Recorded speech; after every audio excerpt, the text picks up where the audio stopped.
We lived in a big house that was located in the Blue Ridge Mountains. We grew up there and nothing ever happened. But when we went to my grandma's house that was just down the road, the creepiest things would happen to my sister. She would say at night after we all fell asleep, she would be woken up by a slap across the stomach. She thought it was me and came to my room to yell at me. When she came in, I was sound asleep and she freaked out, so I let her sleep in my room. Another time we were outside playing and it was getting dark. I said as we were cleaning up, I had to go inside to the bathroom and I would be back. She said okay, but when I got back, she was laying on the ground screaming and crying. She said she saw me come out of the house and run right at her and then punch her in the face. Then she said I took off around the corner of the house, and when she went after me, she saw something horrifying. She said it was a tall creature, probably about 7'' and wearing a black robe. She said she saw it and froze in fear, and it kept looking at her, but all she could see was its glowing eyes from the darkness.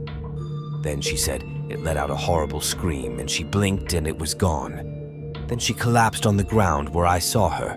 She told my grandma, but she acted like my sister was playing. 2 days later, my grandma came flying up to our house at about 10:30 a.m. She came in screaming. She said she was last night in the kitchen making brownies when she heard someone at the front door knocking. She said it was around 8, so she was a little scared, but she went to see who it was and there was no one. She thought it was some kid from down the road, so she didn't think nothing of it. But then later in the kitchen, she out of the corner of her eye saw a little man walking from the living room up the stairs. She flipped out. But then she talked herself down, thinking she was just seeing things. She said she didn't go to bed until 3 in the morning, which isn't unusual for her. And she said it was around 10 in the morning when she felt the blanket being pulled off of her. She shot up and saw a little man at the foot of her bed smiling. So she ran out of the house and came straight to us. She now sold the house. I'm 15 and I was hanging home with my 3 friends. All the 3 of them are girls and am the only guy at the group. At this time, the sun had started to set and we had just finessed some beers. Not that we drink much, and personally I don't like beer. But just to know we had start to get bored a lot.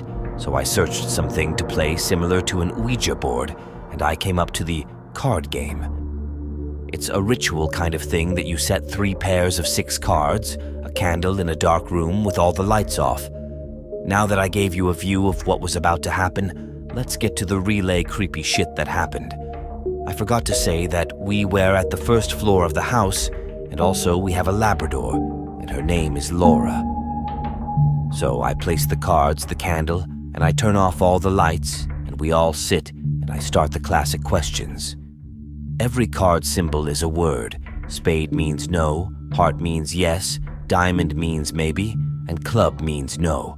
For every question I asked, the answer was no. And one maybe, my friends had started to get bored and make fun of me. And they left the room past the hallway and got to the other room. The only thing that separated us was a wall with curtains that I could talk to them. And I continue asking questions like, is someone here now that I'm alone, and LT, and GT, are you a woman or a man? Pinged. At this point, I wasn't afraid. I was just curious. Then I asked and loved and light. How old are you if you are real and jat? And jat. Then chills ran all over me, but I continued the same question 2 more times. Then I heard the slow rhythmic tapings. Tap, tap, tap. I ignored it, thinking my friends wanted to scare the shit out of me. And again, the rhythmic taps. More aggressive this time. I sneaked through the dark room at the door so I could open it and scare one of the girls. I opened it and no one was there. The dog wasn't following someone and I freaked my shit out. And I ran through the hall to the room that my friends were in. And I see all of them being comfortable sitting. And in a panicked voice I say, who would equal sign, doctor equal sign, fuck equal sign, tapping equal sign, the equal sign was equal sign, and GT. They all looked so confused and they said to me, and stop being equal sign, crazy equal sign, doors equal sign, fucking equal sign, hits equal sign, no equal sign, 1A. And after some arguing, one of the girls, let's name her EUA, we get to the room and I start the same question, and How old equals sign, re equals sign, you inged. Now imagine someone banging the door, but with his finger bone. That was the sound we heard after the question. We opened the lights and never touched cards again. Yes. I'm a 16-year-old male, and I used to be a bit skeptic to all things paranormal until one weekend at an abandoned house. To give some backstory, I was with my two best friends at the time, Delaney and Julia. We were home alone and bored at Delaney's house with nothing to do. I can't remember whose idea it was, but one of us had the idea to drive around some of the old dirt roads and check out abandoned buildings. There are a lot of abandoned places around where we live. It's pretty far out in the country, surrounded by either farms or woods. So we went to the first two old tobacco houses, took a few pictures, and just sort of goofed off. We got back on the road and saw an old unkept driveway. Keep in mind, hardly anyone lives on this road. So we decided to drive down the driveway despite Julia saying we shouldn't because it didn't feel right to her. Not the fact that it'd be trespassing, just that she had extremely bad vibes about that place. However, Delaney and I insisted. We drove down it and it went pretty far back into the woods. This is where weird things started to happen. We parked the truck in a little clearing and noticed an abandoned house in the distance.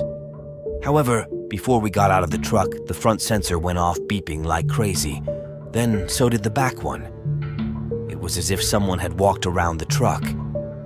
The weird thing about this is we were parked in a clearing, so there was nothing to make the sensors go off. Even if there were, they would have gone off before we even parked the truck and wouldn't have just randomly gone off in that order. Delaney and Julia were kind of freaked out, but I just ignored it. It wasn't until later that this would freak me out too. We all got out of the truck and started walking towards the house. I was in front with my friends, waking a decent distance behind me. If I'm honest, I was just showing off and acting fearless. I wasn't that scared until I saw her, a woman. A woman with dingy, unkempt-looking hair in a colonial-style dress looking around the corner of the house. She looked at me and just put her finger up to her lips and shushed me very loudly. The feeling I had is almost indescribable. Imagine feeling as if all sense of safety and protection is gone, and you don't feel at all happy. My heart felt like it stopped. I started crying. I was so scared. I knew she wasn't human. I don't know how, I just knew. I turned around to my friends and screamed "run" and started sprinting back to the truck. My phone flew out of my pocket about halfway back to the truck. My friend Julia told me this had happened and I told her leave it. Now if you know me, you'd know if I'm ditching my phone, I'm serious. Julia's and Delaney got back to the truck. We tried to open it, but it was locked.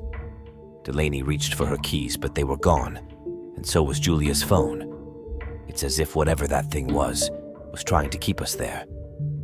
Delaney ran back and picked up Julia and I's phones and found her keys. We got in the truck and floored it out of there back to Delaney's house.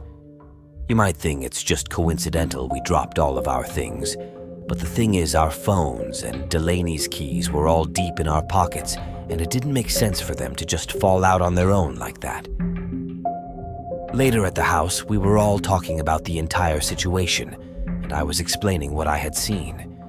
My friends didn't even hear the shush, nor did they see the woman. I was afraid they didn't believe me, but Julia reassured me the look on my face and tears were proof enough for her to run as well. We later found that there have been a few sightings of ghosts on that road by workers at Fort Pickett, a military facility nearby.